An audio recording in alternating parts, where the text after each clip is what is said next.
#AskDrJohnWatson అని type చేసి మీ questions అడగండి, తప్పకుండా రిప్లై చేస్తాను. సునీల్ యూపీ హెయిర్ ట్రాన్స్ప్లాంటేషన్ జరిగి 1.5 month గడిచిన తర్వాత ఇతను అబ్జర్వ్ చేస్తుంటే ఇతని స్కాల్ప్ అంతా ఆయిలీగా ఉంది అని వరి అవుతున్నాడు. ఇది మంచిదా కాదా? జనరల్ గా మనం ఏం అబ్జర్వ్ చేస్తాము అంటే హెయిర్ ట్రాన్స్ప్లాంటేషన్ జరిగిన తర్వాత నెక్స్ట్ పెరిగే వెంట్రుకలు కంపారేటివ్ గా కొంచెం డ్రైగా రఫ్ గా పెరుగుతూ ఉంటాయి.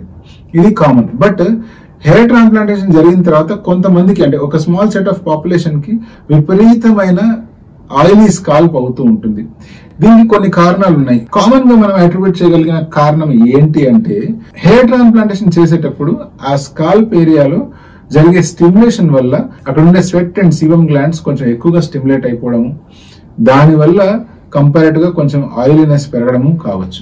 రెండోది కామన్ గా అబ్జర్వ్ చేసిన రీజన్ ఏంటి అంటే స్కాల్ప్ ని చాలా మంది మరీ డెలికేట్ గా చూసుకోవడము, అంటే 20 days దాటిన తర్వాత కూడా దాన్ని రబ్ చేయకుండా చాలా పల్చగా రబ్ చేయడము చేస్తూ ఉంటారు. అలా చేసినప్పుడు కూడా స్కాల్ప్ మీద ఆయిల్ అలాగే పేరుకుపోయి జిగురుగా తయారయ్యే ఛాన్స్ ఉంది. ఏదేమైనా మీకు క్లారిటీ కోసం చెప్తాను, స్కాల్ప్ మీద ఆయిల్ మరీ ఎక్కువ అయినంత మాత్రం అది ఎటువంటి నష్టము కాదు. ప్రత్యేకించి హెయిర్ ట్రాన్స్ప్లాంటేషన్ తర్వాత కూడా ఆయిల్ వస్తుంది అంటే దాన్ని రెగ్యులర్ గా క్లీన్ చేసుకుంటూ ఉంటే ఏం ప్రాబ్లం రాదు. అలా కాకుండా మరి 2-3 days గ్యాప్ ఇస్తున్నాము అంటే ఆ ఆయిల్ వల్ల ఫర్దర్ ప్రాబ్లమ్స్ వచ్చే అవకాశం ఉంది. డాండ్రఫ్ పెరిగే అవకాశం ఉంది, స్కాల్ప్ పైన డస్ట్ అక్యుములేట్ అయ్యే అవకాశం ఉంది. తద్వారా నెక్స్ట్ ఆ ఏరియాలో పింపుల్స్ ఫామ్ అయ్యే అవకాశం ఉంది, పస్ట్యూల్స్ ఫామ్ అయ్యే అవకాశం ఉంది. ఆ ఇన్ఫెక్షన్ ఒకవేళ మరీ బలపడింది అంటే ఆ ఏరియాలో హెయిర్ కూడా ప్రాపర్ గా గ్రో కాకుండా ఆగిపోవచ్చు.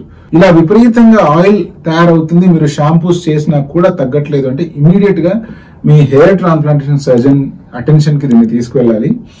ప్రాపర్ ట్రీట్మెంట్ తీసుకున్నట్లయితే ఇది ఈజీగా సాల్వ్ చేయగలిగే ప్రాబ్లం.